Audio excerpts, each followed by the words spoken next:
Le temps donne raison aux braves, la raison donne aux braves du temps. Le brave est moins patient qu'avant, mais il a le cœur comme l'océan. Tout d'abord, santé. Ouais, santé David. Santé. Content de te rencontrer. Donc, salut Kimto, merci de m'accueillir à Meudon, donc la ville où tu habites depuis longtemps, où tu travailles. Plus de 25 ans. Voilà, c'est l'occasion donc de se voir sur le terrain et aussi, comme on va le montrer en image, de faire un petit pèlerinage célinien, puisque Meudon n'est pas connue que comme la ville de Kimto Vasquez, mais aussi accessoirement comme la ville de Louis-Ferdinand des Touches, accessoirement. Enfin, disons, là, les grands esprits se rencontrent parce que, comme tu l'expliques, c'est pas simplement un voisin de quartier, mais il y a quand même une certaines accointances Oui. dans votre recherche, dans votre travail artistique et tout. Je pense, oui.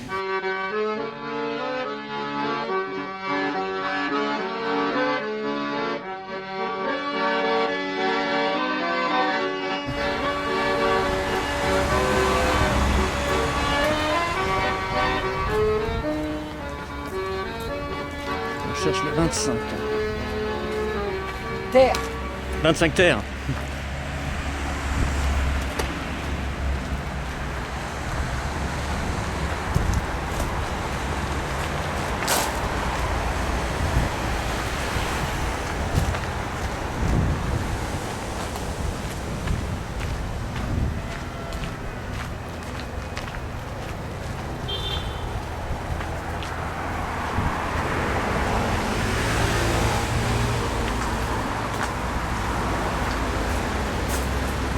Quelque chose me dit que c'est celle-ci. Oui. Là, on a le 25, donc c'est pas là. Et là-bas, on a le 20. Celle-ci. Ah oui, non mais je crois que c'est celle-ci. Ça me dit quelque chose sur les photos. Ouais. On va voir.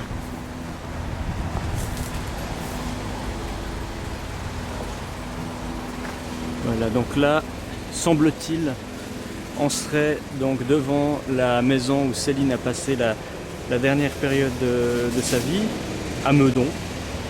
Alors, on va pas dire l'adresse, j'aurais qu'à la chercher si vous voulez accomplir le même pèlerinage que nous.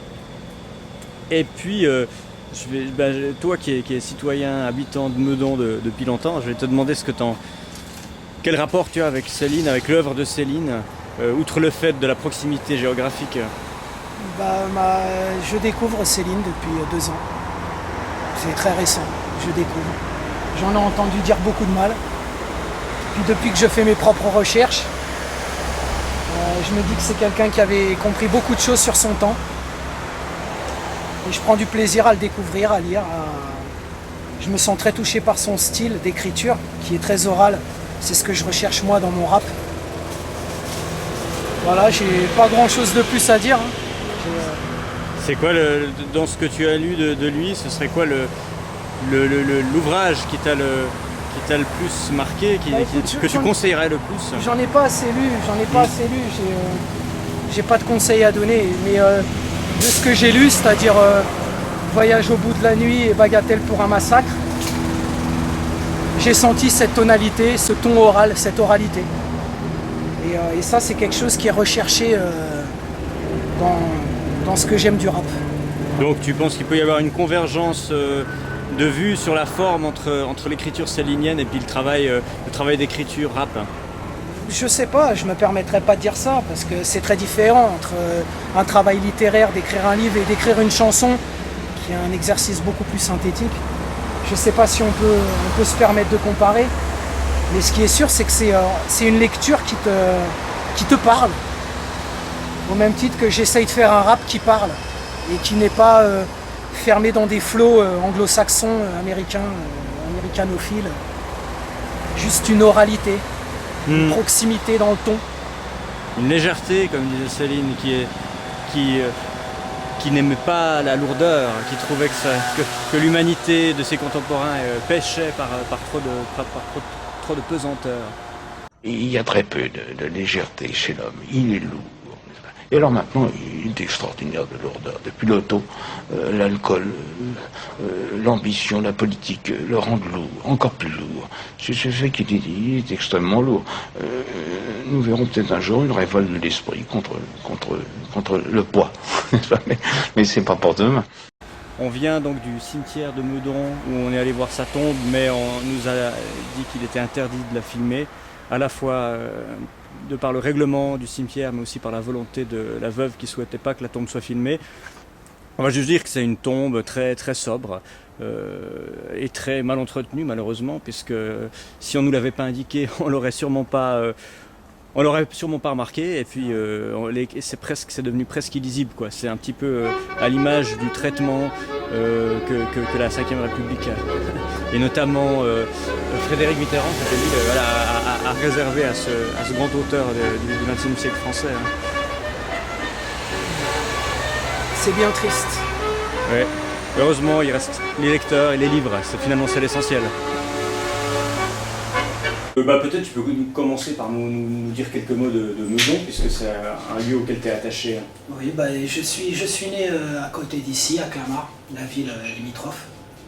J'ai toujours, en fait, ma vie en France, c'est quasiment passé à Meudon, toujours. Il y a eu un peu plus de 4 ans de break. Quand j'étais enfant, j'ai été au Portugal. Mais je suis revenu ici, en fin 86. Et depuis, je suis un enraciné, quoi. J'aime beaucoup la ville. C'est une ville très proche de Paris, très proche de l'urbanité et en même temps très, très rurale, un côté très provincial, à l'orée des bois. La moitié de la superficie de la ville, c'est la forêt. Et du coup, entre mon village d'enfance et Meudon, je suis assez habitué à ce côté un peu villageois, quoi, très vert, très, très nature. D'accord, plus meudonnois, comme ça. Meudonnais que parisien. Oui, vraiment. Plus meudonnais, banlieusard que parisien, c'est sûr. D'accord. Et ça me permet de rebondir là-dessus, puisque tu as évoqué tes origines, et c'est quelque chose qui a pu inspirer certaines réflexions dans le rap, notamment avec le groupe L'Est du Neuf. Oui. La question de la double identité, des origines, des migrations, comment tu... Écoute, je pense que comme tous les adolescents, j'ai eu ma crise et ma quête identitaire. Et voilà, j'ai pu témoigner du parcours de mes parents, dans lequel j'ai été embarqué, puisqu'ils avaient tenté un retour au Portugal qui n'a pas fonctionné, et du coup on s'est retrouvés à revenir ici. Moi j'étais déjà grand, j'avais déjà 11 ans. Et du coup, j'ai pu, au moment où j'ai fait du rap, témoigner de ça. Et effectivement, toujours cette dualité, bon, t'es français, t'es portugais, qu'est-ce que tu es? Et t'as toujours une période, je pense, où tu fantasmes un peu tes origines. Et voilà, j'ai témoigné un peu de ça. J'ai à une époque lancé une espèce de courant de rap qui s'appelait le rap de fils d'immigrés. Et c'était l'envie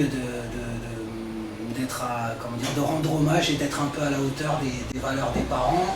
Et c'était aussi un peu le refus du rap français trop copié du rap américain. Il y avait ce côté-là qu'on a très, très vite refoulé au fait, hein, vers 20 ans, vers 95, quand il y a eu la deuxième génération de rappeurs et que tout le monde s'est mis que certains se sont mis au fait à emprunter réellement la phonétique américaine et à faire des traductions littérales du rap américain.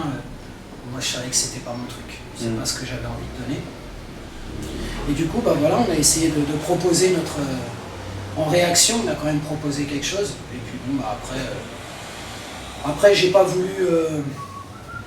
voulu en faire mon créneau non plus, je voulais pas être le portugais de service du rap. Du coup Dieu merci, j'ai parlé d'autres choses. D'accord, donc ce principe du rap de fils d'immigrés, c'était pas tant pour faire autre chose que du rap français que pour faire plutôt autre chose que du rap américain. Exactement. Puisque finalement tu parles de la sympathie pour la ville ici, pour Meudon, pour les lettres françaises, notamment à travers Céline. Donc le communautarisme, c'est vraiment pas ta tasse de thé, quoi. Non, mon père m'a jamais imposé les communautés portugaises le week-end, les associations. On a de grands amis français qui ont été des amis de la famille au moment où on est venu s'installer en France. On n'a jamais été dans le repli, dans le communautarisme. J'ai pas été élevé comme ça.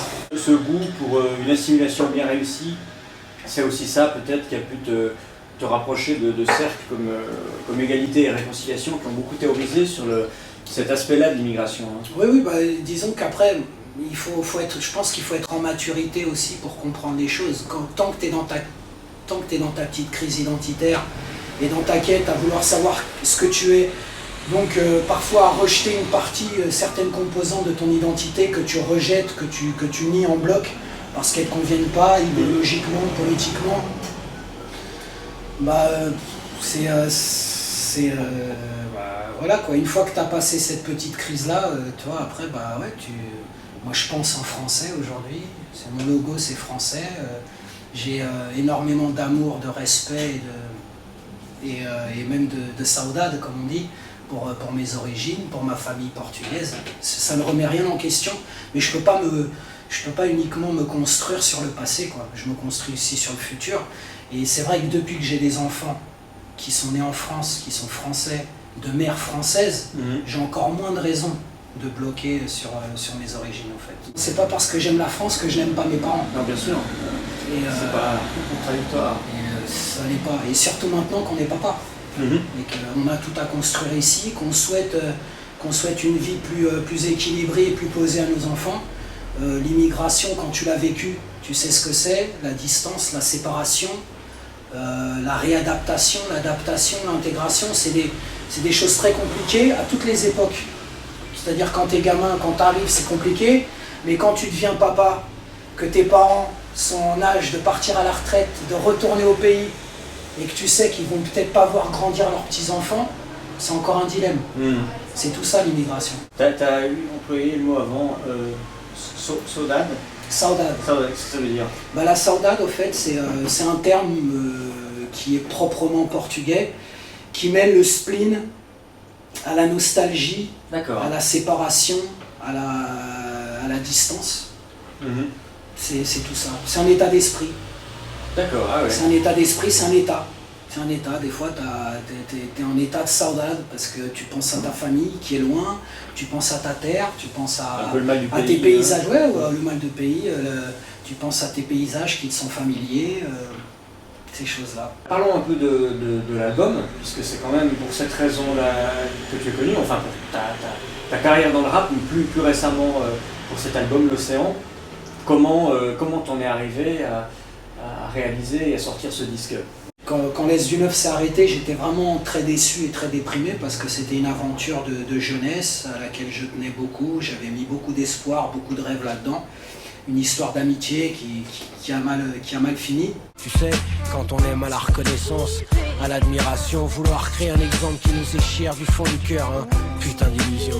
Chacun son chemin, frère, y'a vraiment rien à reproduire. Il nous reste que ce qui profondément marque les membres, la tête et l'avenir. Ça m'a calmé tout ça, j'avais vraiment besoin de retrouver un équilibre. C'est la période où j'ai trouvé un travail, où je me suis remis un peu à affronter la réalité et à rien attendre du rap. Et du coup, je me suis retrouvé plus en mode détente. C'est devenu plus ludique. J'ai pu, peu de temps après, racheter quelques machines pour compléter ma formation. Parce que j'avais jamais eu l'occasion de manipuler un sampler moi-même, chose que j'ai appris à faire. J'ai acheté un petit enregistreur multipiste pour pouvoir faire mes petites maquettes, comme on faisait déjà à l'époque de l'Est du Neuf. Et je me suis retrouvé à m'amuser quand j'en avais envie. Et j'ai été très vite contacté par un producteur de Cambrai, du nord de la France, qui s'appelle Louisinho, qui m'a proposé une ribambelle de production, qui a été très attentif et très humble. J'ai un très bon ami d'enfance qui s'appelle Nina Kibwanda, qui habitait pas loin d'ici, qui est parti vivre à Nantes et qui est issu du rap. Quelqu'un qui a commencé à faire un peu de musique avec le rap et qui s'est dirigé vers le slam et aussi le théâtre, la mise en scène. Il a développé quelque chose de très intéressant et il m'a invité sur son premier album solo en 2010 et c'est là que j'ai rencontré le troisième larron, la personne qui m'a permis de réaliser. Parce que j'avais déjà une petite vue d'ensemble, je savais ce qu'il fallait, les choses qu'il fallait avoir pour pouvoir réaliser un album avec des coûts modestes. Et du coup, il me fallait un réalisateur, c'est-à-dire un ingénieur du son. Et puis je suis tombé sur ce Ben Bridgen qui a travaillé sur l'album de Nina Kibwanda. Et quand j'ai entendu le résultat de la chanson qu'on a fait ensemble, je l'ai attaqué, quoi. J'ai essayé de voir s'il était intéressé pour bosser avec moi, puisque le feeling était bien passé pendant la séance. Et du coup, en fait, pendant 1 an et demi, 2 ans, tous les 3-4 mois, j'allais à Nantes, 3-4 jours. J'arrivais là-bas prêt. avec des textes, avec des choses à maqueter. J'avais déjà des fonds de tiroir, j'avais déjà des choses en route.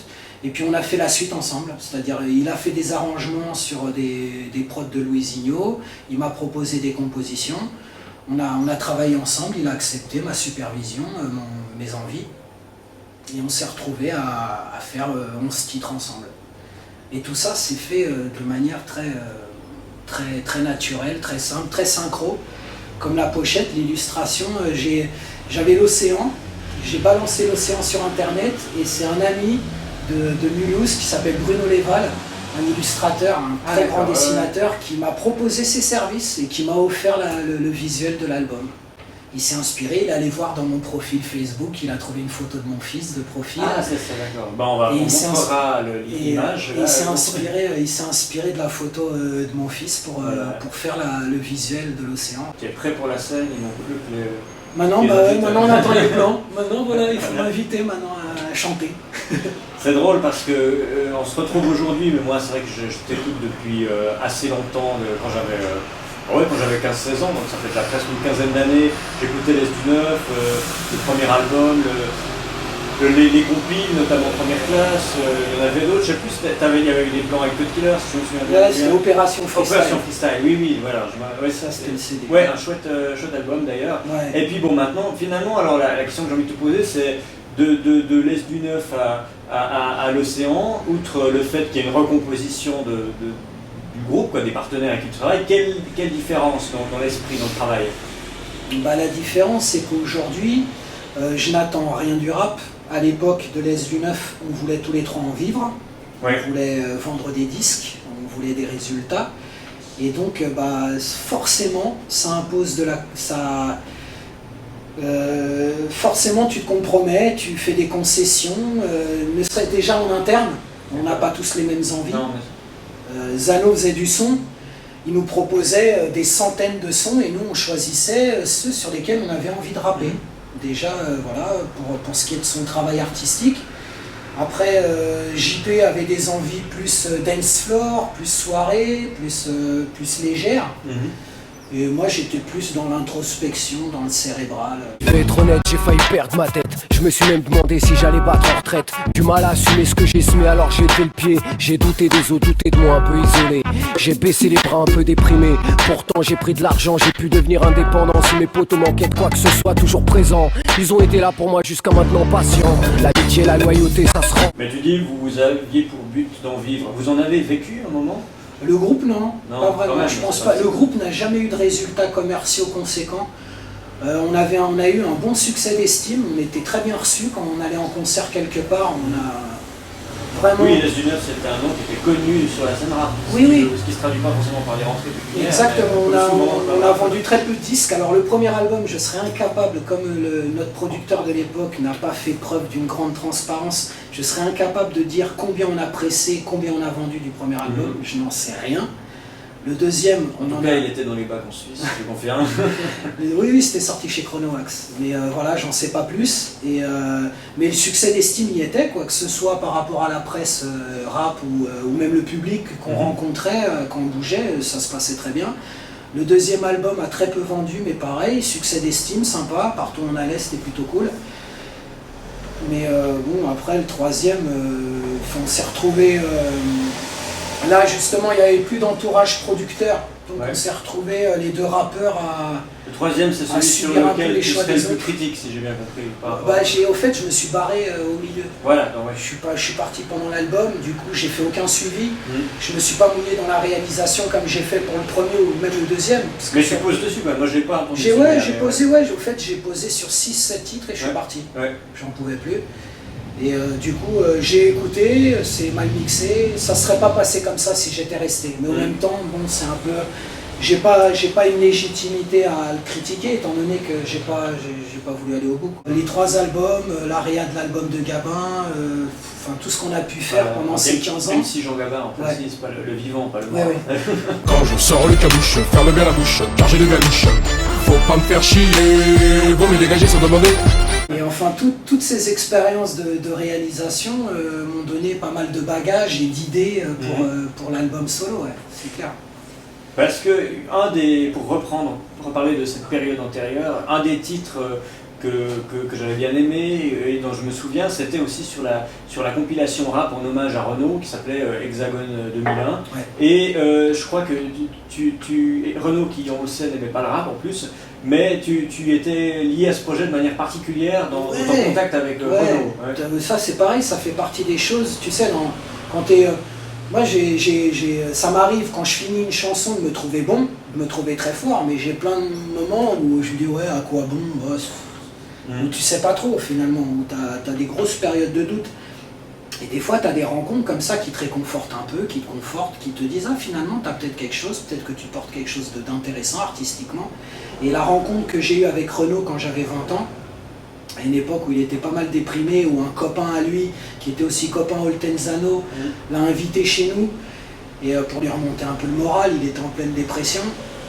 Et nous on était tout frais, on avait faim et tout, et puis c'est vrai qu'à ce moment-là j'étais à fond, j'avais plein de textes et tout. Et il avait été très touché par mes textes, comme L'étranger. Il y avait aussi un truc qui s'appelait La latte du shérif, bon, un truc un peu de gamin, où je comparais un spliff, un joint à la vie, enfin bref.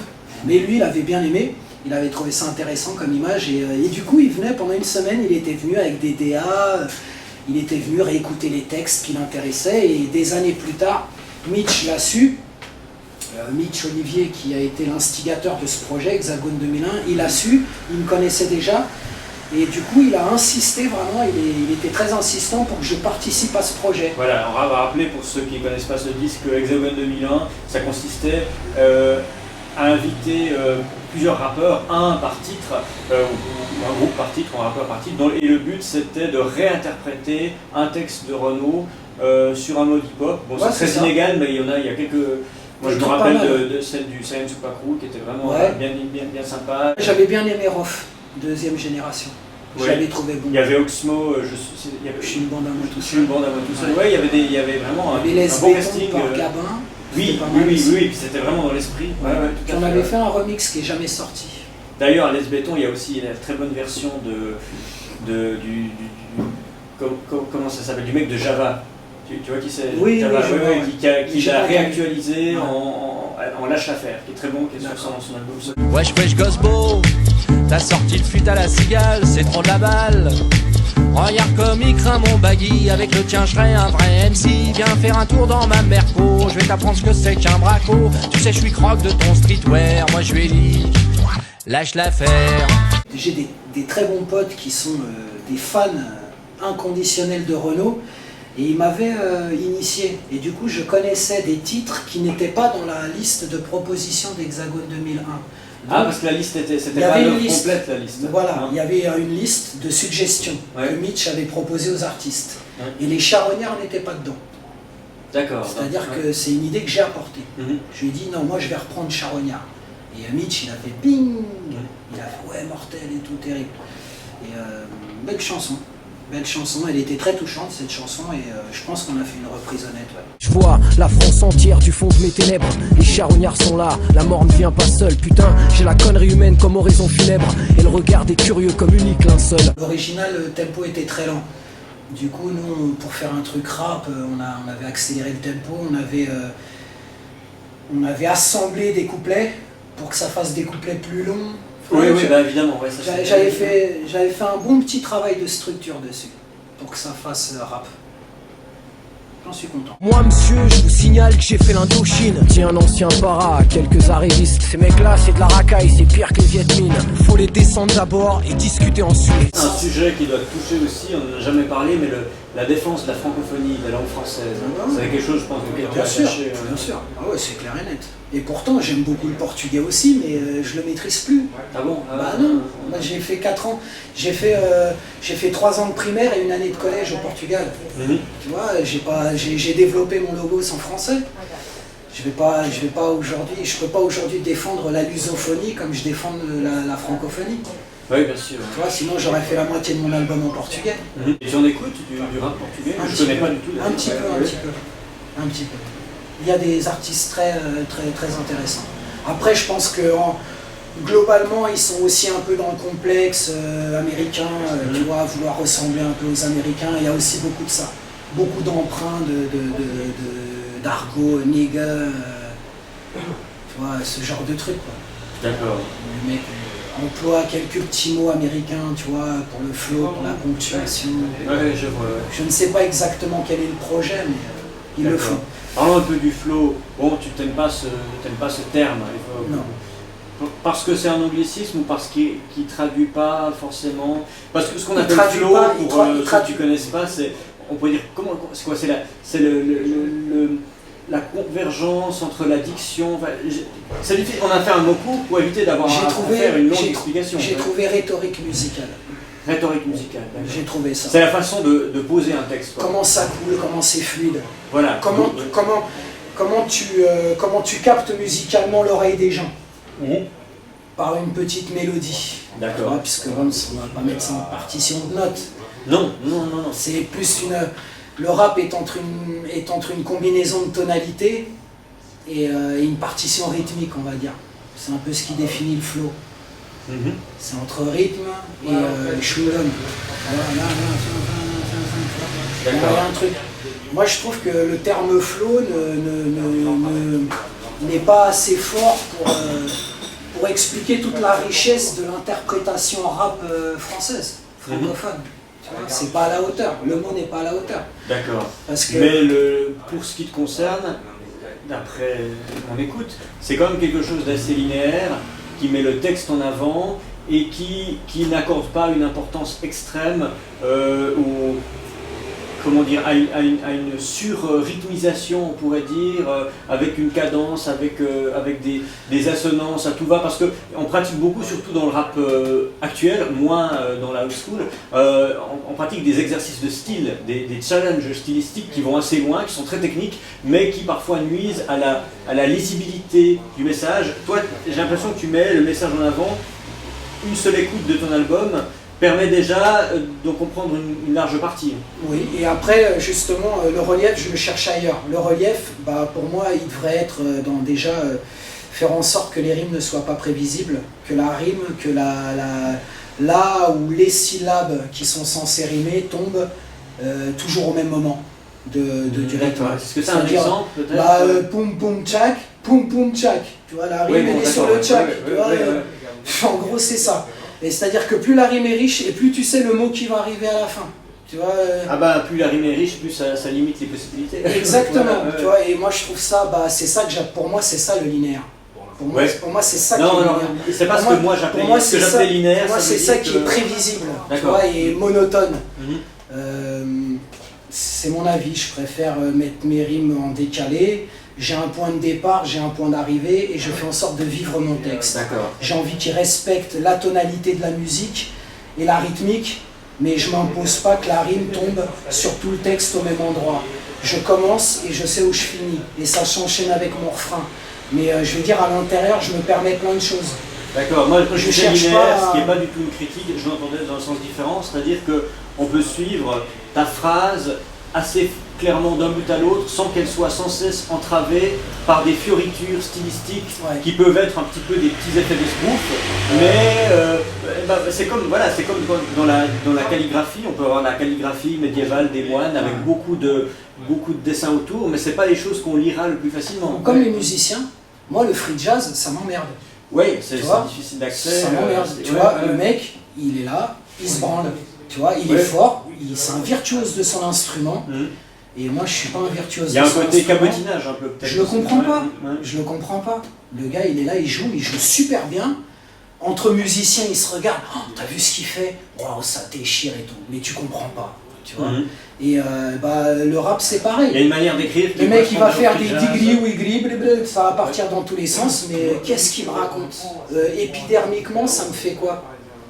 Tu vois, quel est le lien entre son choix musical, son choix textuel et son choix d'interprétation? Bon, on va dire c'est les gros éléments. Tu choisis une musique, tu choisis un texte et tu choisis une interprétation. Et ton interprétation, elle doit faire le lien, elle doit faire corps entre le sujet et ta musique. C'est le lien entre les deux, on va dire. Tu vois, l'interprétation. Et voilà, moi, mon interprétation, c'est ce qui me permet de trouver le juste équilibre entre le respect de la tonalité de la musique que j'ai choisie, et le respect du texte. Je dois lui donner une force au texte. Quand je le dis, je dois lui donner une force. Et ben voilà, je me sers de l'interprétation pour ça. Tu vois, après tout le reste pour moi c'est de la branlette. Parce que tout le monde sait rapper. Tout le monde sait rapper. Je veux dire, il y a des mecs qui te font des albums, ils rappent tout le temps pareil. La tonalité est toujours la même, la métrique de leur texte est toujours la même. Limite les thèmes, c'est tellement freestyle que tu pourrais inverser, mettre le couplet de cette chanson, le mettre là, ça donnerait la même chanson. Des Lego triples sur toutes les plages. Exactement, tu vois, et il n'y a pas quelque chose qui rend exclusif une chanson. Tiens, ça c'est une toile. Ce tableau ne ressemble pas à un autre tableau. Ce Polaroid n'est pas ce Polaroid. Tu vois, et moi j'essaye de faire ça humblement, tu vois, et je me rendrai compte au fur et à mesure. Je suis très autocritique, je me rends compte à des moments, tu vois, que tiens là je me suis un peu répété, tu vois, j'ai oublié ça et tout. Mais j'essaye de faire des Polaroids, de fixer des instants sur une musique que je choisis, avec un thème propre, avec une interprétation. J'essaye de varier comme ma voix me le permet, parce que je ne suis pas un chanteur, je ne suis pas un chanteur lyrique, donc je vais pas non plus, j'ai pas une gamme d'octaves énorme, mais j'essaye quand même de varier mes tonalités. Il y a des chansons où je suis plus bas, des chansons où je suis un peu plus énervé. J'essaye de faire des choses, de respecter une nuance, d'essayer de faire une différence entre chaque chanson. Et je trouve que voilà, les concepts, les formules, c'est comme rentrer sur un beat. Comment tu commences? Tu commences sur le pied du début de la mesure, tu commences avant, tu commences un petit peu après. Il y a plein de façons. Tu n'es pas obligé de commencer sur le pied qui marque le début du temps. Tu peux commencer sur la caisse d'après. Sur en absence de beat, bien sûr. Il y a plein de façons de commencer un couplet sur un rythme. Et d'ailleurs, j'ai même fait une chanson sans rythme, comprendrai-je un jour, tu vois, où j'ai fait un piano-voix. Celui qu'elle veut de moins en moins sur elle, ou le contraire, amorcera querelle, se tairera dans ses silences, lui offrira l'absence, en s'inventant des dîners d'affaires, car celle qu'il laisse derrière n'a pas ressenti que la passion c'est pas l'amour, et qu'amour n'est pas acquis. Proche du slam un peu. Voilà.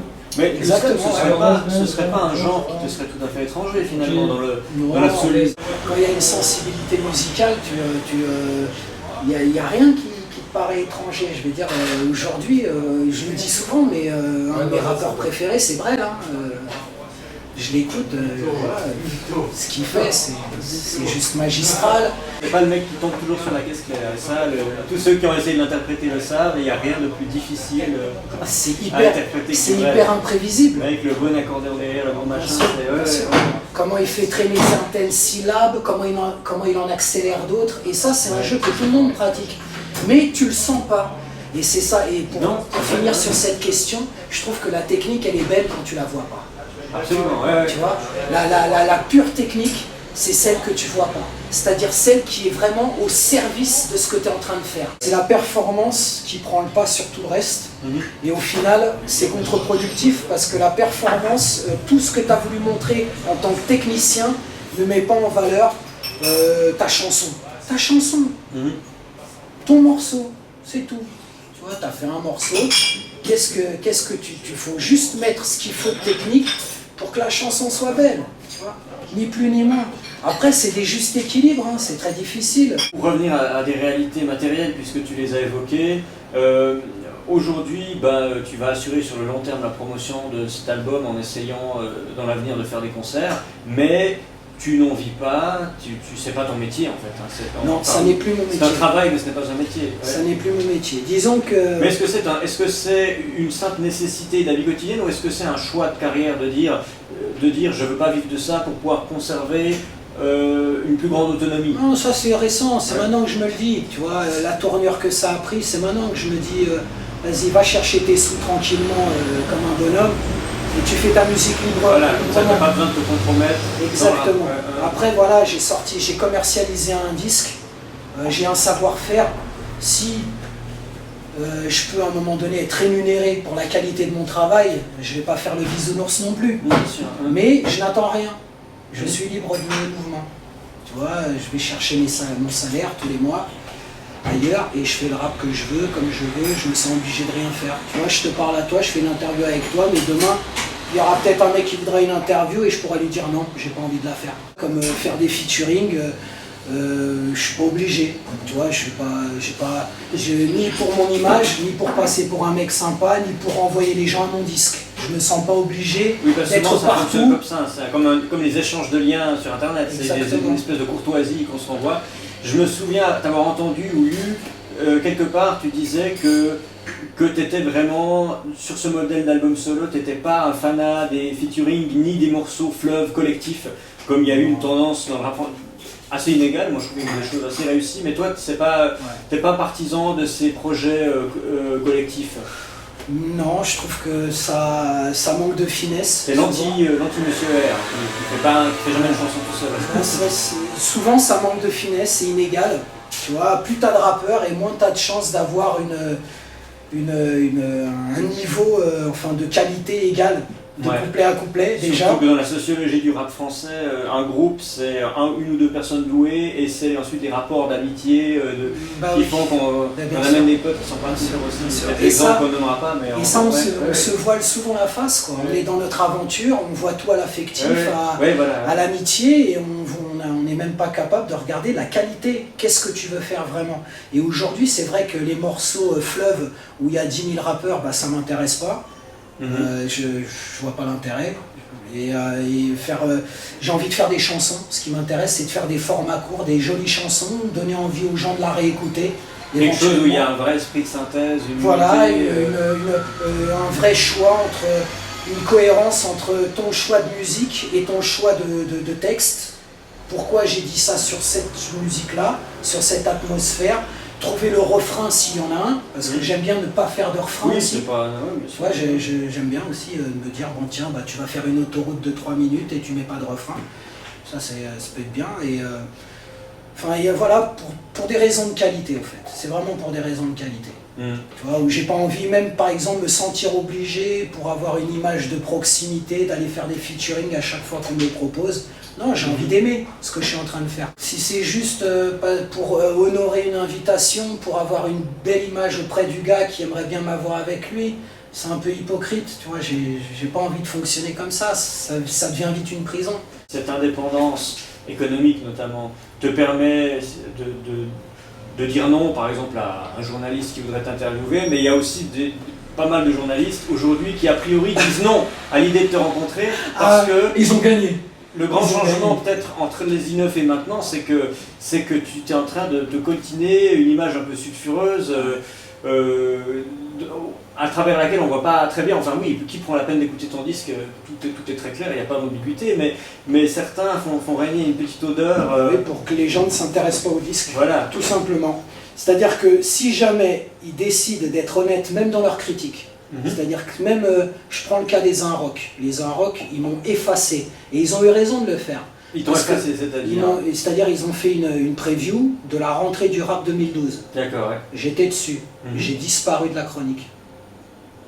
D'accord. J'ai disparu. Toute référence au titre de l'album et à mon nom a disparu de la chronique. J'ai réussi à savoir pourquoi. C'est à cause de R. De ma proximité idéologique avec... Donc on a peut-être jugé tes relations sans même prendre le temps d'écouter le disque. Déjà. C'est souvent le cas, chez les écrivains c'est aussi le cas. Ils ont raison de le faire. Parce que comme c'est pas un disque spécialisé, c'est pas un disque qui traite du sionisme sur 11 chansons ou de sujets dissidents. C'est pas un disque thématique. Exactement. Ouais. S'ils le font, ils sont baisés. Si jamais ils me critiquent vraiment, ils vont être baisés parce que l'album, il est de qualité, il y a des chansons qui sont hyper humaines et qui parlent de plein de choses qui sont susceptibles de plaire à n'importe qui. Faut même pas me diaboliser au fait, faut même pas le faire parce qu'ils vont me faire de la pub, ils vont faire de la pub pour un disque qui est bon. Tu vois, donc le mieux c'est pas en parler ou de faire croire comme ils le font très malhonnêtement parce que j'ai lu sur des blogs, notamment... Oui, par contre la blogosphère a pas mal réagi et là il y a eu de la diabolisation, pas que de la censure, il y a eu... il y a des mecs qui ont... par le biais après, ils le font pas directement, ils se servent après de Cardet pour me faire passer au final pour le chanteur de Forisson. Le gars qui fait des raps pour Forisson. Voilà. T'as des mecs qui en sont à cette malhonnêteté-là. À se dire, t'inquiète pas Cardet, j'ai lu ça quelque part, t'inquiète pas Cardet, Tonton Vasquez va te consoler en te faisant des chansons sur Forisson.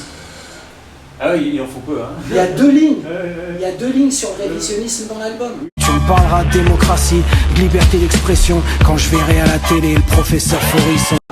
C'est dire que nos adversaires n'ont qu'un seul choix, être menteurs et malhonnêtes. C'est tout ce qu'ils peuvent faire. Parce que si jamais ils se mettent à trop nous diaboliser, ils nous font de la pub. Et les gens qui seront curieux se rendront compte que les gens qui ont du talent, finalement, ils sont de notre côté. Et pas du côté justement de ceux qui critiquent, qui diabolisent et qui ne produisent strictement rien. Absolument, ils ne savent que mal parler des autres. C'est tout ce qu'ils savent faire. Mais eux ne font rien. Les journalistes professionnels ont l'intelligence stratégique de faire du blackout, parce que dire du mal de toi, ce serait encore se faire de la pub. Les vigilants non professionnels, tous les petits flics du net, eux, n'ont pas cette tactique-là, donc ils en parlent quand même, quitte à en dire n'importe quoi, comme ce site qui t'accuse non seulement d'être un douteux négationniste, mais en plus d'être un faux anticapitaliste, en fait, plus ou moins lié au grand capital portugais. C'est assez délirant, ça va loin quand même. Ouais, c'est fou. En plus, c'est hyper éloigné de mon quotidien, quoi. Je suis un petit magasinier livreur. Je gagne la moitié d'un SMIC. C'est faux, c'est mensonger, c'est malhonnête. Tu vois, c'est tout ce que je peux dire. Après, par rapport à ce disque, je suis serein parce que je pense que les bonnes choses traversent un peu le temps. Moi, je suis prêt à l'accompagner, j'en suis très fier de ce petit disque, c'est mon petit bébé. J'ai mis 10 ans à le faire. S'il faut que je mette 10 ans à le défendre, si j'en ai la santé, si j'en ai l'opportunité, je le ferai. Je le défendrai sur 10 ans. C'est ce que tu appelles, en bon lecteur de Guénon, résister au règne de la quantité. Exactement, exactement. Et pas dans la production à la chaîne. Voilà, c'est au moins un principe que j'ai compris, tu vois. Je pense avoir compris, même si je suis loin après du détail guénonien, tu vois, où le gars va très très loin. Par rapport à ça, ça m'a impacté. Je me suis dit, tiens, j'ai jamais été un rappeur prolifique. J'ai toujours fait des blocages quand il s'agissait d'écrire pour rapper. Tu vois, j'ai toujours voulu rapper pour dire des choses. Et même quand on m'a imposé certains thèmes en interne, j'ai toujours essayé de les traiter à ma manière. Ouais. J'ai pris le temps, par exemple, on faisait une chanson sur les boîtes de nuit. J'ai pris le temps de visualiser, si tu étais en boîte de nuit, tu serais où? Oui. Est-ce que tu serais sur la piste en train de faire le fou avec les gonzesses, ou est-ce que tu serais au bar en train d'enquiller des bières et réfléchir comme tu fais d'habitude? Je serais où alors? Tu vois, bah, au bar en train de réfléchir et enquiller, observer. Faire l'ethnologue. Je pense que je serais plus dans ce truc-là qu'au milieu en train de faire tu vois. Ça peut m'arriver aussi, mais en général.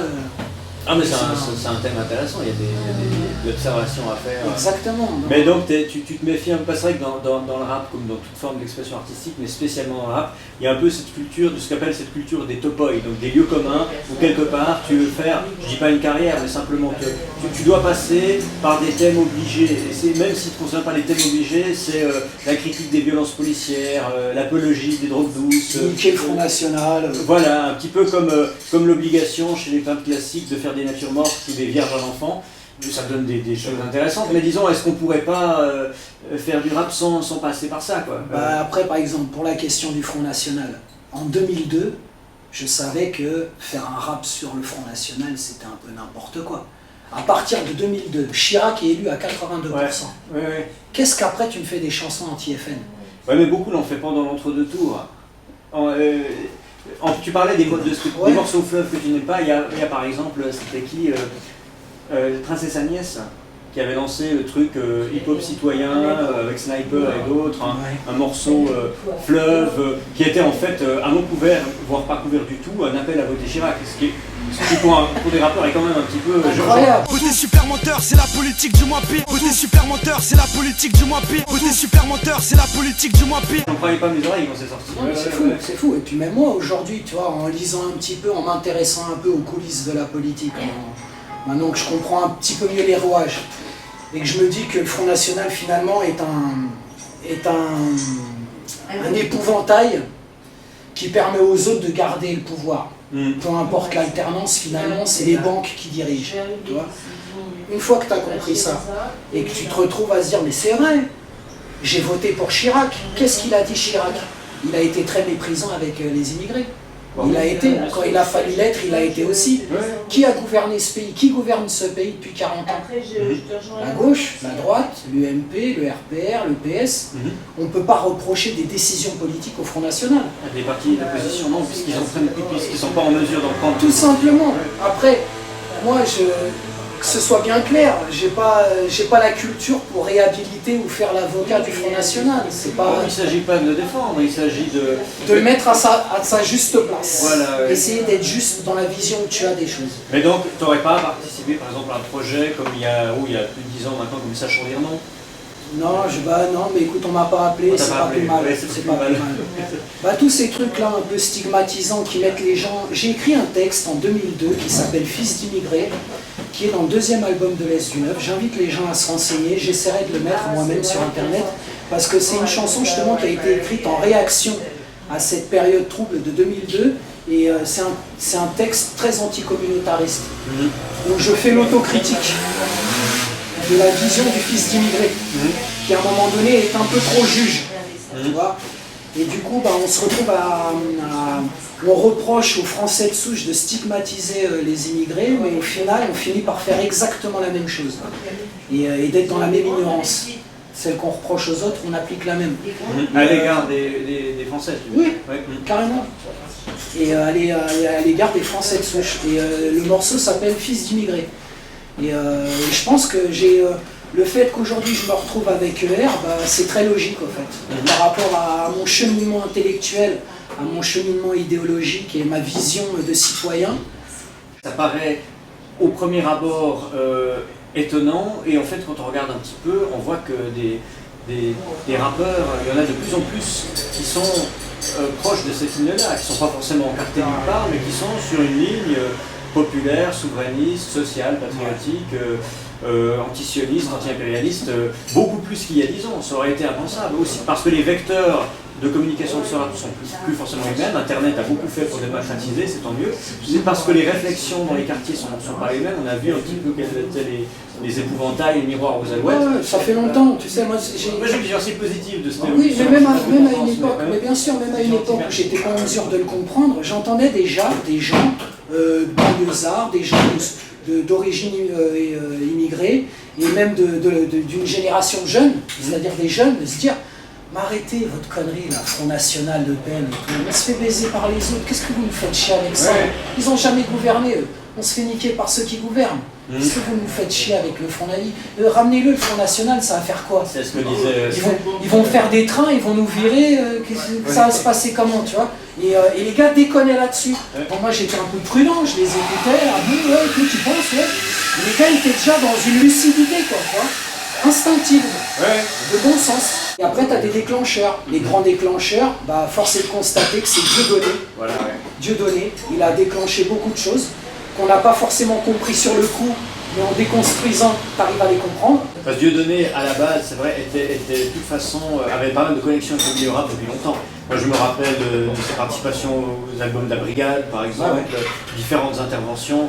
Donc, il a été soutenu assez vite. Il y a d'ailleurs une vidéo qui circule sur YouTube, un petit montage d'une 15aine de minutes, qui réunit toutes les références, je dirais sympathisantes ou élogieuses à l'égard de Dieudonné dans le rap français ou dans des interviews de Radio Rap, Skyrock. C'est impressionnant de voir le panel très large aussi politiquement, parce que des gens qui viennent de tous bords, de rappeurs qui lui gardent sa sympathie et qui reconnaît son talent, parce que que ce soit comique ou rappeur, c'est des métiers de scène. Et quand tu es sensible au travail technique d'un artiste de scène, Dieudonné, la barre elle est super haute. Tu vois, au niveau de la présence, au niveau de la mise en scène, la capacité à l'improvisation, l'écriture, c'est d'une finesse, c'est très très fort. Visiblement, Dieudonné n'a pas choqué ces gens-là, il a choqué d'autres, une minorité finalement. Non, mais ce qui était choquant, ce qui était très choquant après, c'est le traitement médiatique. Voilà. Le traitement médiatique a été tellement sévère que par manque de connaissances et d'informations, à un moment donné, tu finis par douter. Tu dis, à quoi il joue, qu'est-ce qu'il fait, t'entends des mecs, il y a que quand il y a Israël que ça rigole et tout, tu comprends pas.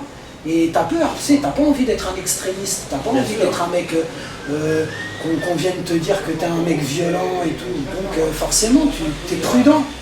Et il n'y a qu'en prenant connaissance des choses, en ayant la démarche de lire, il n'y a qu'en ayant cette démarche-là que tu peux vraiment te faire ton opinion et après prendre position. Et se dire non, là, désolé, je peux pas. Et là, si, il faut défendre, tu vois, il faut soutenir. Et tant que t'as pas eu cette démarche hein, de travail qui demande du temps, et moi là-dessus je me la raconte pas parce que c'est mon emploi du temps qui me le permet. J'ai décidé de travailler qu'à temps partiel, de consommer moins pour avoir une meilleure qualité de vie. Ce qui permet aussi de lire, d'étudier. Voilà, j'ai interrompu la réalisation de mon album pour lire et regarder des conférences. Et ça m'a permis de faire 2 chansons, Amen et Tonton. D'accord. Et c'est justement ces 2 chansons-là qui ont un petit peu déclenché la polémique par rapport à ton disque, notamment la chanson Tonton du commerce. C'est une référence à Tonton du bled ou bien rien à voir? Non, en fait, non, c'était Tonton pour le côté ancien, parce que ici, c'est le jargon de banlieue. Hein. J'ai même pas 40 balais, hein. Je suis pas un ancien, mais pour des jeunes, oui. Pour des jeunes, je suis un tonton, je suis un ancien, et du coup, tonton pour ça. Et après, café du commerce, le truc, la discussion de bistrot où ça parle de politique à l'arrache, quoi. Et ça, c'est quelque part, c'est une référence encore à mon grand-père. Parce que j'ai eu la chance quand j'étais gamin, je devais avoir 7-8 ans, j'accompagnais mon grand-père au bistrot et j'ai eu l'occasion d'assister à des super conversations, mais virulentes, sur la politique et le football. Tu vois, j'ai grandi là-dedans. Tu vois, avoir des anciens parler de dictature et de socialisme et de fascisme et de tatati, je comprenais rien, mais ça gueulait, et Benfica et Porto, tu vois. Ouais, grave. Et du coup, de ces ambiances de bistrot où voilà, tu te lâches, quoi. C'est vrai que c'est quelque chose qu'on a envie de. Et c'est une chanson, c'est ces lieux de sociabilité qui nous restent et qui sont de plus en plus aseptisés avec toutes les lois liberticides. Finalement, même, on se trouve dans un de ces établissements, on a l'impression que le rêve de certains politiciens, de certains représentants des élites, c'est carrément de supprimer ces lieux de convivialité ordinaires. Un des buts du mondialisme et du progrès, c'est d'isoler les gens. C'est de les rendre, d'en faire des êtres solitaires. Préférant que les gens se torchent la gueule tout seuls dans leur cuisine, plutôt que... Oui, et puis même la notion de famille, tout ça, le progrès n'a ramené que la séparation, les hommes contre les femmes, les jeunes contre les vieux, ringards, tes vieux jeux, tes ceci, tes cela. Tout est fait pour que les gens ne se comprennent pas. Que ce soit par communauté d'ethnie, des communautés de religion, des communautés générationnelles. Sexuelles même, par exemple. Exactement, enfin bref, on en est là, quoi. Et du coup, je voulais rebondir sur un truc, c'est que justement, cette chanson Tonton du café du commerce est très humoristique. Oui. Elle est très caustique. Il y a un ton, c'est pas un discours politique. Tu vois, ça aborde, elle est très généraliste en plus, les 3 couplets parlent de choses différentes. C'est le principe du café du commerce, c'est exactement. Tu vois, il n'y a pas d'idéologie précise, tu vois, de choses carrées où je voudrais... tu vois, c'est un coup de gueule, tu vois, avec pas mal d'autodérision même, tu vois, et c'est pour ça... Quand je pense à la polémique que ça a fait... Oui, il y a une belle phrase dans cette chanson qui dit « Il y en a qui rêvent de Miami et des Bahamas, il y en a qui rêvent de Jérusalem libre et de Caracas. » Il y en a qui rêvent neveu de Miami, des Bahamas, il y en a qui rêvent de Jérusalem libre et de Caracas. Là, c'est quand même une profession de foi géopolitique, par rapport à tes préférences. Après, tu sais, c'est comme la phrase où je dis vieux rappeur des rues de Louis-Ferdinand Céline. Ton tonton vient de Meudon, repère devenu racine, vieux rappeur des rues de Louis-Ferdinand Céline. Où je fais référence à Céline, mais en même temps, c'est genre, je viens de Meudon. Je me situe géographiquement, c'est un des lieux communs des rappeurs. Oui, je joue sur ce lieu commun, je suis du 92, identitaire de quartier, je suis du 9-2. Et là, plutôt que de dire cité de je sais pas quoi, cité machin chouette, je dis je suis de la rue de Louis-Ferdinand Céline. Tu vois, ça rend le truc un peu... Tu vois, c'est de la quenelle, quoi. Tu vois, c'est ça, ce morceau, par rapport au discours des rappeurs, on sait que les rappeurs, un de leurs lieux de villégiature en ce moment, des rappeurs modernes, c'est Miami. On sait qu'il y a pas mal de nos camarades, collègues qui sont à Miami. Bahamas, ça rime avec Caracas aussi, tu vois. Donc, à un moment donné, c'est dire qu'il y a des rappeurs qui pensent à claquer leur thune et à flamber et aller dans des beaux lieux comme ça. Et puis on a d'autres qui se posent des questions sur le sionisme, sur le modèle d'Hugo Chavez. Voilà, Ouais. en gros. C'est quoi d'ailleurs, pour me la citer, je ne l'ai pas noté, la phrase dans cette chanson où tu parles tonton n'est pas content, ses neveux sont des gauchistes, c'est quoi la suite là? Ils ne voient pas qu'ils sont déjà capitalistes et cons et tristes comme une campagne antiraciste conçue et financée par des sionistes. Voilà. Tonton n'est pas content, ses neveux sont des gauchistes. Ils ne voient pas qu'ils sont déjà capitalistes. Et cons et tristes comme une campagne antiraciste, conçue et financée par des sionistes. 4 rimes scandaleuses en East qui font... Oui, bah ouais, tu mets les liens que tout le monde connaît d'ailleurs en évidence. Pareil, Kémy Seba a très bien communiqué là-dessus. Je le remercie parce qu'il fait partie des gens qui font de la réinformation. Par exemple, il y a eu une campagne récente d'élite faciès, je crois. Et enfin, il y a eu une campagne récente sur les violences policières ou sur le délit de faciès. Et tu apprends que cette campagne est financée par George Soros. Voilà. Tu vois, donc à un moment donné, c'est un millionnaire, un milliardaire d'un autre pays, en plus ultra-sioniste, qui vient faire des campagnes antiracistes en France. Ouais. Et à l'image de qui sont les fondateurs d'SOS Racisme, qui compose la LICRA, des sionistes. D'accord, ouais. Et voilà, moi c'est juste ce que j'ai envie de dire, c'est un paradoxe insupportable. Moi je ne peux pas accepter des leçons de morale concernant le racisme données par des racistes. C'est pas possible. Il y a une bonne vidéo d'ailleurs sur Donc, ce sujet. à un moment donné, tu vois, voilà. Farida, tu la connais peut-être? Farida Belgoul. Voilà, très intéressante vidéo. Ouais. Brillante camarade que j'espère rencontrer un jour. Et pareil, ça fait partie des choses qu'il faut faire circuler pour ouvrir les yeux aux jeunes et aux gens de ma génération qui croient encore au gauchisme et à l'antiracisme institutionnel et qui pensent que réellement le danger suprême en France, c'est la montée du Front National et des extrêmes et qui ne se rendent pas compte qu'on est déjà gouverné par des extrémistes. C'est clair. On est déjà dans la dictature et dans l'extrémisme total. On y est déjà. Et on a encore des gens qui continuent à nous faire croire que l'ennemi n'est pas encore là. Dans cette fameuse et sulfureuse chanson Tonton du commerce, il y a une chose qui m'interpelle, j'ai envie de dire, sur le plan de la dialectique, et c'est un débat que j'ai souvent avec, par exemple, les conspirationnistes, dont je reconnais l'esprit critique mais dont je me méfie aussi. Tu dis maintenant je crois plus ou moins le contraire de tout ce qu'on me dit, quelque chose comme ça. Puis, mon petit, depuis, je crois plus ou moins le contraire de tout ce qui est dit.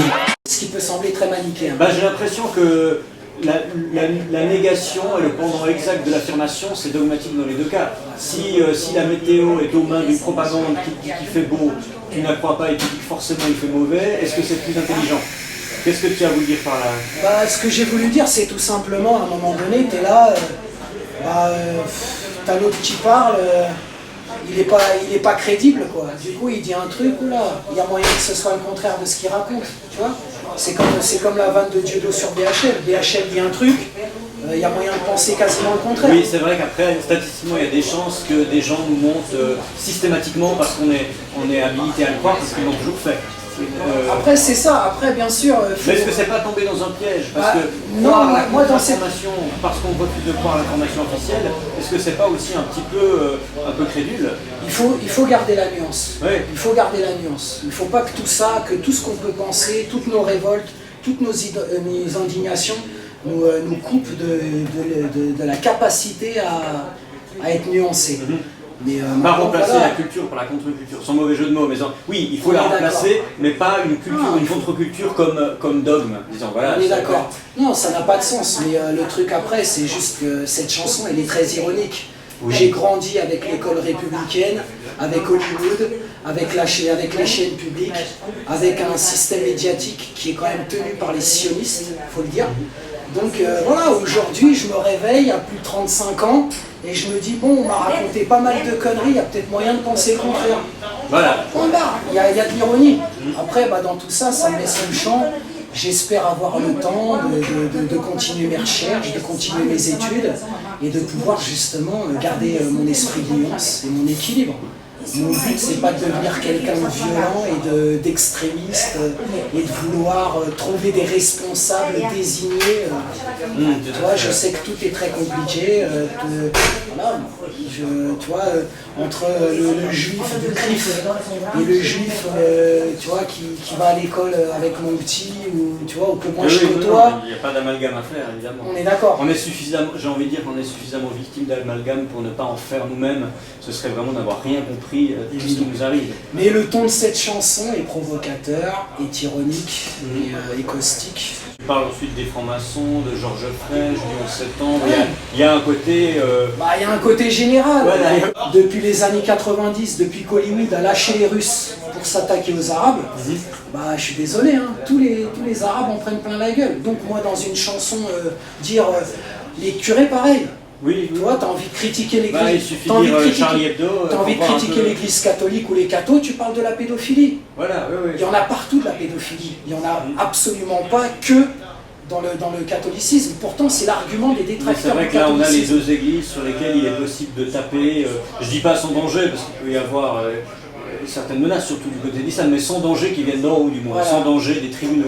Et ça fait une énorme différence. Du coup, dans cette chanson, le truc, c'est juste dire que tu me parleras tu vois, du danger des mollahs et des curtons quand tu sauras me dire ce que glande vraiment un franc-maçon. Tu m'expliqueras le danger des mollahs et des curtons quand tu sauras me dire ce que glandent vraiment les francs-maçons. Parce que moi, les curés, je connais un peu, je suis un peu catho, je sais un peu de quoi il s'agit, même si ça a des travers, mais il y a une transparence. Chez les musulmans, il y a une transparence. Chez les francs-maçons, il n'y en a pas. Il n'y a pas de transparence, tout est secret. Non, c'est le principe de maçonnerie. Donc à un moment donné, ils sont encore plus critiquables quelque part, parce qu'on est censé être en République, on est censé être en démocratie. C'est ça qui est... On est censé, normalement, il n'y a rien entre l'individu et l'État. Aujourd'hui, tu te rends compte que voilà, il y a des communautés, et en plus, elles se permettent le secret. Je ressens l'amour des furieux, j'entends le silence des esprits curieux au moral sombre. Mon attachement à la dissidence, avec le sentiment qu'il n'existe plus l'ombre d'une coïncidence. Aujourd'hui, je me retrouve à avoir écrit beaucoup de choses avec de la bonne foi, de la sincérité, mais comme ma base de données n'était pas juste, forcément j'ai dit des conneries. Bah oui. Tu vois ce que je veux dire? Ça fait partie d'un métier. Tu vois, quand je réécoute l'étranger dans le détail, si je décortique mon texte de l'étranger, dedans il y a du victimaire. Il y a des conneries concernant des choses qui peuvent être même stigmatisantes pour les Français de souche, qui peuvent paraître injustes et que j'ai écrit parce que mon logiciel était erroné. Et aujourd'hui, j'espère faire preuve d'assez d'humilité pour pouvoir reconnaître mes erreurs et essayer de m'améliorer un petit peu. Et d'essayer de rendre mon propos plus juste. D'accord.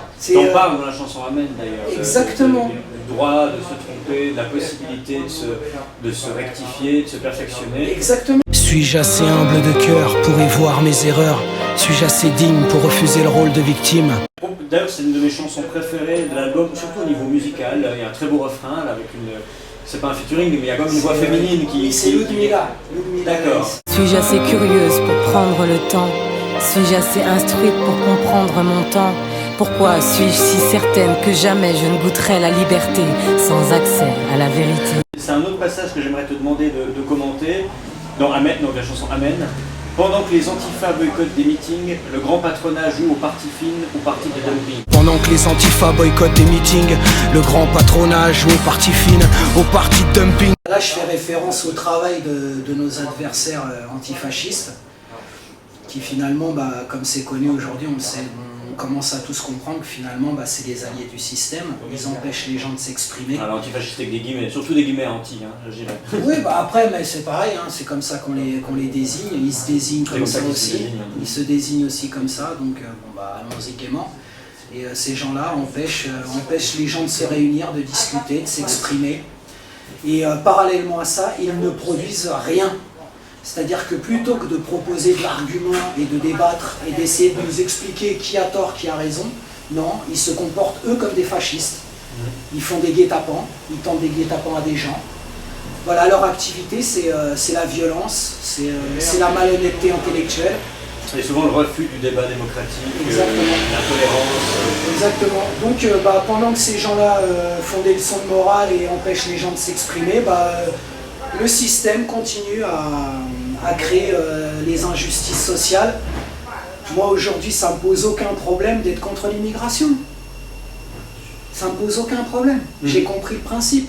Je sais qu'aujourd'hui, on fait venir les immigrés pour faire baisser le niveau de vie des gens qui sont déjà ici, qu'ils soient de souche ou qu'ils soient immigrés, installés de plusieurs générations. Et ben, c'est des gens qui ont tout à perdre avec l'immigration de masse. Parce que ça crée le dumping social. La plupart s'en rendent compte, comme on le voit à travers les votes en général. Oui, ça crée. Et puis aujourd'hui, tu as toute une génération de rebeux, comme on dit, qui n'aiment pas les Roms, par exemple. Voilà, il y a maintenant des gens de ma génération qui ne comprennent pas qu'il y ait des mecs qui soient là à faire les poches dans le métro, à nous faire chier, à vouloir nous nettoyer les vides, voir des enfants mendier à tous les feux rouges, avec des réseaux criminels qui exploitent toutes les sorties du périph', tu vois, il y a des choses comme ça où on se dit mais c'est quoi le truc ? Il s'agit d'avoir l'intelligence de ne pas faire dévier cette critique de l'immigration comme phénomène économique à une critique des immigrés comme individus, ce qui n'est pas du tout notre propos. Ouais, je précise juste parce que c'est une évidence. Mais moi ça me fait chier. Moi je t'avoue, tu vois, ça me fait chier d'avoir à le proposer. D'avoir à le justifier et d'avoir à préciser. Parce que la plupart des mecs qui aujourd'hui se permettent de me faire des procès à moi ou à Dieudo ou à Soral, eh ben, c'est des mecs qui connaissent rien de l'immigration. Ils l'ont pas vécu. Ils l'ont pas vécu. Moi je l'ai vécu. Moi j'ai une légitimité à parler de l'immigration et à même dire que je suis contre. J'ai le droit de le dire. Bien sûr. Tu vois, donc à un moment donné, avoir à me justifier auprès de petits blancs des classes moyennes, que non, je suis pas raciste, non, je suis pas xénophobe, mais ça n'a aucun sens. Comment je peux être xénophobe ? Comment je peux l'être ? D'ailleurs, sans faire beaucoup de sociologie, on remarque que dans les milieux qu'on est amené à fréquenter, la mixité ethnique et le métissage sont beaucoup plus répandus que dans les milieux qui nous critiquent et qui sont souvent des exemples mono-ethniques sans faille. Ça c'est vrai que... Enfin, tu parlais de R, il suffit d'aller à une assemblée de R pour voir que la France Black Beurre, elle est là. Clairement. C'est comme ceux qui font la propagande du métissage et qui ne se métissent pas. Tu vois ? Moi, mes enfants sont carterons. Ma femme est métisse. Moi, je suis contre le métissage forcé. Ah, c'est deux choses différentes. Tu vois ce que je veux dire ? J'ai rien contre les métisses, j'ai rien contre le fait qu'un homme et une femme d'origine différente s'aiment. J'ai rien à voir là-dedans. C'est une affaire qui n'a rien de politique, Exactement, c'est individuel, comme des homosexuels qui s'aiment entre eux. C'est pareil, c'est des cas individuels et on n'a pas à s'en mêler, on n'a pas à juger ça. Mais maintenant, être contre la propagande qui invite tout le monde à être comme ça, à faire... comme forme d'humanité supérieure, il y a une vision... et à stigmatiser les autres. Voilà, le modèle Benetton comme idéal... C'est-à-dire qu'aujourd'hui, finalement, le gars qui décide d'être hétéro, tu vois ce que je veux dire, eh ben, on le stigmatise, tu vois, il dit non, bah écoute, moi c'est... D'où l'expression hétéro de base, qui est très méprisante. Tu vois, c'est-à-dire que... En fait, c'est fou, parce qu'au final, c'est comme s'il y avait une majorité aujourd'hui, c'est la loi des minorités. Chaque petite minorité tire vers sa chapelle et t'as au communautarisme, c'est le modèle américain. Et t'as une grande majorité qui se fait baiser, quoi, finalement. Tu vois, et qui est là et qui doit fermer sa gueule et composer avec les caprices des autres. La marge passe avant la masse. Et ça, c'est pas... Voilà, moi je suis pour le respect de la majorité, quoi. Après, ça n'empêche que tu peux très bien respecter, et c'est normal, la vie, la sensibilité de chacun, mais t'as pas à imposer des modèles comme ça. L'immigration de masse, c'est pas bon ni pour la France, ni pour les pays qui se vident de leur force. Aujourd'hui, tu trouves normal aujourd'hui que le Portugal, le gouvernement portugais invite les jeunes à se barrer. Ah bon ? Barrez-vous. Vous n'avez pas d'avenir chez vous, barrez-vous. C'est honteux. C'est des gouvernants, ça. Des gens qui disent à leur peuple de se barrer. Il y en a qui l'ont fait en France aussi. Notamment, il y a quelqu'un dans le milieu rap, je ne sais plus qui avait écrit une lettre ouverte avec d'autres sur une ligne vraiment, je dirais, atalienne, qui était la France est un pays perdu, est un pays ringard, l'avenir se trouve aux States, on veut le retrouver à tous les niveaux. Moi, je connais ce pays depuis 25 ans, je le parcours pas mal, je le visite beaucoup, je rencontre beaucoup de gens partout, c'est un pays magnifique. Géographiquement, laisse tomber, c'est intestable. Au niveau de la variété, au niveau de la culture, au niveau du patrimoine, au niveau de la langue, au niveau de ce que le logos français te permet en réflexion. Je trouve qu'on devrait être tous fiers, on devrait tous s'en servir, plutôt que d'être là à dénigrer, à vouloir faire des études en anglais. Pour terminer, est-ce que tu en écoutes toujours du rap français notamment, ouais. J'ai beaucoup moins de temps, je chine pas, je suis pas quelqu'un qui cherche. Ouais, d'accord. Il y a 2-3 valeurs sûres et après c'est au fur et à mesure, tu vois, des choses qui sont postées sur internet ou qu'on m'invite à écouter. C'est comme ça que je découvre aussi au fur et à mesure des gens. D'accord. Sur le tard. Quel rappeur tu pourrais conseiller? Bah écoute, je parle souvent de lui, mais je trouve que d'après le parcours et connaissant l'état d'esprit du bonhomme, je pense que c'est un des garçons les plus honnêtes et les plus sérieux qu'on ait, c'est Rossé. Je trouve que c'est vraiment un artiste brillant, c'est certainement un des meilleurs parmi nous. Tu vois, je trouve qu'il a une discographie très belle, ouais, il travaille très bien, c'est un travailleur et autonome. C'est un gars, il a toujours fait son truc tranquillement dans son coin. C'est vrai qu'il y a certaines similitudes entre vos deux manières de travailler. Moi je trouve qu'il y a quelque chose un peu dans l'esprit, on se connaît un petit peu. Dans ce que tu as dit sur ta manière d'écrire, ta manière de versifier. Bah, c'est un garçon que j'apprécie beaucoup. Artistiquement je le trouve costaud et humainement je trouve que vraiment c'est un bon gars. Donc ceux qui connaissent pas Rossé, faudrait qu'ils s'y intéressent. Il a plusieurs albums à son actif. En apnée, monte à la surface pour décrire, tellement rien à dire. Là-haut toujours le même délire, on n'a rien raté mais le pire, comment te le décrire? Que les MC appellent punchline, ce que j'appelle écrire. Il est pas dans la posture. Non, ouais. C'est-à-dire qu'après, ça fait longtemps que je discute pas avec lui. Donc peut-être que par rapport à mes nouvelles lectures, peut-être qu'on pourrait être en désaccord sur certaines choses, tu vois, ou peut-être il dira bon et tout, t'es sûr. Bon, peut-être mais je pense que vraiment dans la démarche, c'est un des gars les plus honnêtes qu'on ait, quoi. Est-ce que tu aurais des livres, ou des films, ou des choses à conseiller, des coups de cœur de ces derniers temps qui gagneraient à être partagés par un plus grand nombre? Bah écoute, là je pense par exemple en ce moment, on sait que le pays est en déficit, on nous parle tout le temps de la dette publique, de la dette publique. Du coup, il faudrait vraiment encourager les gens à s'intéresser à la cause de la dette publique et de l'endettement. Et du coup, l'histoire de la banque, je pense qu'il faut lire. Moi, j'ai lu un bouquin, je crois que c'est une pièce qu'il faudrait que beaucoup de gens lisent. C'est Les secrets de la réserve fédérale. Ça, c'est quelque chose de très important pour comprendre le XXe siècle, pour comprendre le fonctionnement de la banque, de l'émission de la monnaie. Oui. C'est de qui déjà? Eustace Mullins. D'accord, et c'est sorti... C'est sorti il y a très longtemps. Oui, Retour aux cerfs, et je crois que Contre-Culture le vend aussi, mais je suis pas sûr. Mais c'est Retour aux sources. Ouais, c'est Retour aux sources. Moi je l'ai découvert comme ça. Et voilà, ça te retrace l'histoire de Wall Street, de la fondation de la réserve fédérale américaine, le fait que ça n'est rien de fédéral, rien n'est souverain, rien n'appartient au peuple, et tout a un cartel de banquiers privés. Donc voilà comment les mecs ont mis la main sur l'émission de la monnaie. D'accord. Et après tu peux faire le parallèle avec l'histoire de la Banque de France, qui a été renationalisée par De Gaulle, et qui a été reprivatisé en 1973. Et quand tu regardes les courbes, tu te rends compte que la dette publique française correspond à la privatisation de la Banque de France.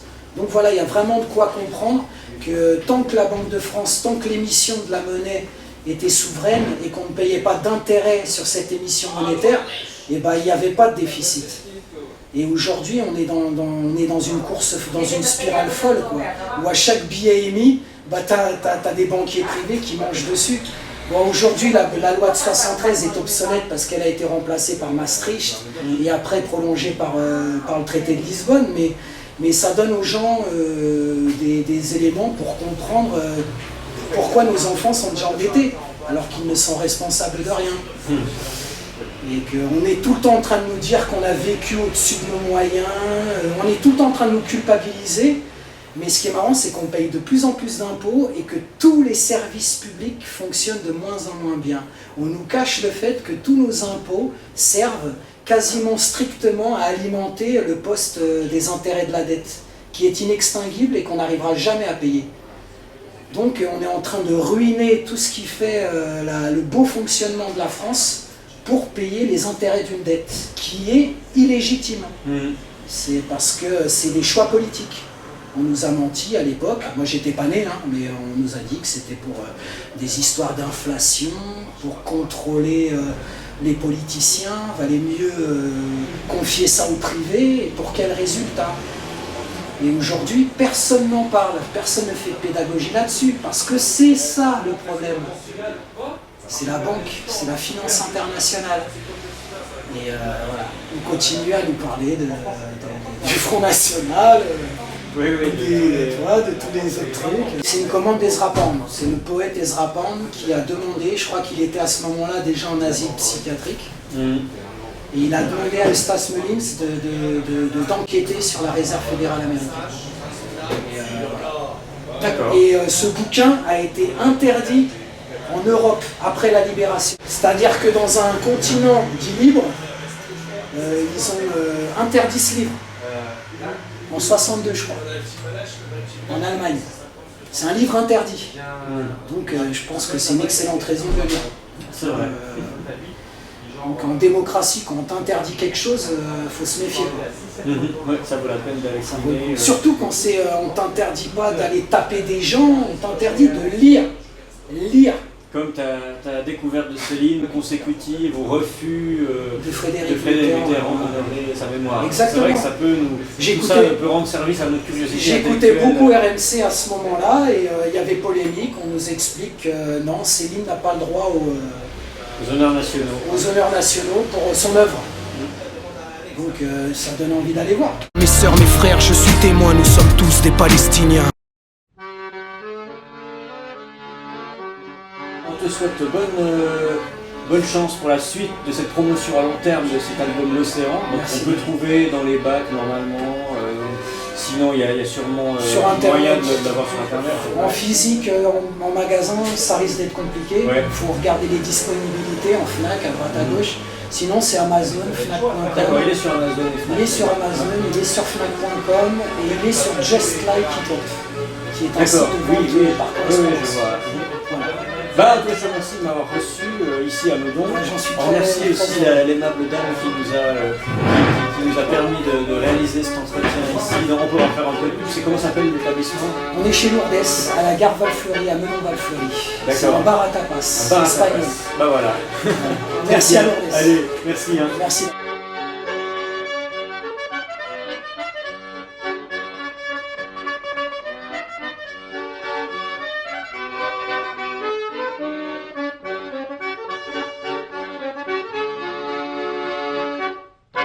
Poum poum tchak, poum poum tchak. Digri wigri blé poum poum tchak, poum poum tchak. J'aime défier l'océan rouge, l'océan de la sueur, j'ai l'océan dans mon sang.